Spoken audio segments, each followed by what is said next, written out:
വാളയാർ ആൾക്കൂട്ട വംശീയ കൊലപാതകത്തിൽ പോലീസിന് തുടക്കത്തിലുണ്ടായത് ഗുരുതര വീഴ്ചയെന്ന റിപ്പോർട്ടുകൾ വിവരങ്ങൾ പുറത്തുവരികയാണ്. കൂടുതൽ പ്രതികളുണ്ടായിട്ടും ഇവരെ പിടികൂടുന്ന നടപടികളിലേക്ക് ആദ്യ 2 ദിവസം പോലീസ് കടന്നതേയില്ല. ഇത് മർദ്ദിച്ചവർക്ക് ഒളിവിൽ പോകാൻ സഹായകമായി. കൂടുതൽ പേർ മൊബൈൽ ഫോണിൽ ദൃശ്യങ്ങൾ പകർത്തിയിരുന്നുവെങ്കിലും അത് ശേഖരിക്കാനും പോലീസിന് കഴിഞ്ഞില്ല. പകർത്തിയ ഫോണുകൾ നശിപ്പിച്ചതായാണ് ഇപ്പോഴത്തെ വിലയിരുത്തൽ. വംശീയ കൊലപാതകത്തിൽ ശക്തമായ വകുപ്പുകൾ ചേർക്കാത്തതിലും വിമർശനം ഉയരുന്നുണ്ട്. പാലക്കാട് നിന്ന് സാജിദ് അജ്മൽ വിവരങ്ങൾ നൽകും. സാജിദ്, തുടക്കത്തിലെ പോലീസിന്റെ ഭാഗത്ത് നിന്ന് വലിയൊരു ഇഴഞ്ഞു നീങ്ങൽ അലംഭാവം ഉണ്ടായി എന്നാണ് വ്യക്തമാകുന്നത്. അത് കേസ് അന്വേഷണത്തിൽ തന്നെ വലിയ രീതിയിൽ ഗുരുതരമായി ബാധിക്കും. അത് ഈ അലംഭാവം എങ്ങനെയൊക്കെയാണ് പ്രതികൾക്ക് സഹായകമായത്?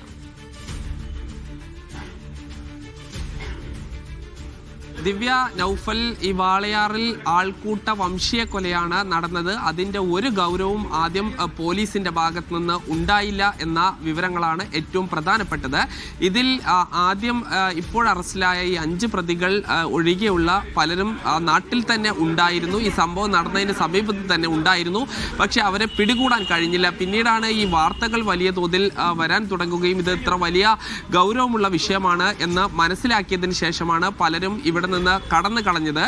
ഈ തമിഴ്നാട് അതിർത്തിയാണ് ഈ സംഭവം നടന്ന അട്ടപ്പാളത്ത് നിന്ന് ഏതാണ്ട് 2-3 കിലോമീറ്റർ കഴിഞ്ഞാൽ ഈ തമിഴ്നാട് അതിർത്തിയായി. അതുവഴി പലരും ഈ സംസ്ഥാനം തന്നെ വിട്ടതായുള്ള സൂചനയാണ് ഉള്ളത്. എന്നാൽ ഈ 3 പേർ ഇപ്പോൾ പോലീസിന്റെ കസ്റ്റഡിയിൽ ഉണ്ട് എന്നൊരു വിവരമുണ്ട്. അത് ഈ പ്രതികൾ തന്നെയാണോ അതോ അവരുമായി ബന്ധമുള്ള മറ്റാളുകളാണോ എന്നാണ് അറിയാനുള്ളത്. ഈ പ്രതികളെ പിടികൂടുന്നതിൽ മാത്രമല്ല തെളിവ് ശേഖരിക്കുക എന്നുള്ളത് ഏറ്റവും പ്രധാനപ്പെട്ട കാര്യമാണ്.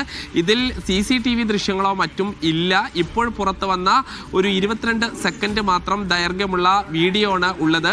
അതിൽ ബംഗ്ലാദേശിയാണോ എന്ന് ചോദിച്ച് മർദ്ദിക്കുന്ന ദൃശ്യങ്ങളാണ് ഉള്ളത്. എന്നാൽ കൂടുതൽ പേർ അവിടെ കൂടി നിന്ന പലരും ഈ ഫോണിൽ ഇത് പകർത്തിയിരുന്നു. പലരും ആ ഫോൺ തന്നെ നശിപ്പിച്ച് കളഞ്ഞതായ വിവരങ്ങളാണ് ഉള്ളത്. അതുകൊണ്ട് ഇനി തെളിവ് ശേഖരിക്കുക എന്നുള്ളത് ഈ ദുഷ്കരമാകും. ഇത് ഒരു ഇതര സംസ്ഥാന തൊഴിലാളിയാണ്. അദ്ദേഹത്തിൻ്റെ ബന്ധുക്കളെല്ലാം തന്നെ ഈ അദ്ദേഹത്തിൻ്റെ ഛത്തീസ്ഗഡിലാണ് ഉണ്ടാവുക. പിന്നീട് കേസ് നടത്തേണ്ടത് പൂർണ്ണമായും പ്രോസിക്യൂഷനാണ്.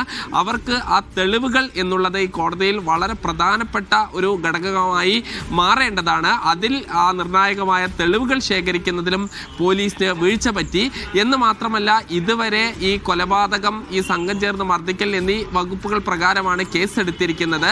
അതിൽ ഏറ്റവും പ്രധാനപ്പെട്ട ഒരു വകുപ്പ് ഈ ഭാരതീയ ന്യായ സംഹിതയിലെ 103(2) ഇത് ഏതെങ്കിലും ജാതി, വർഗം, ദേശം തുടങ്ങിയ കാരണങ്ങൾ കൊണ്ട് 5 അതിലധികമോ ആളുകൾ സംഘം ചേർന്ന് മർദ്ദിക്കുക എന്ന വകുപ്പാണ്. അതാണ് ആൾക്കൂട്ട ആക്രമണവുമായി ബന്ധപ്പെട്ട ആൾക്കൂട്ട കൊലപാതകവുമായി ബന്ധപ്പെട്ട ഏറ്റവും സുപ്രധാന വകുപ്പ്.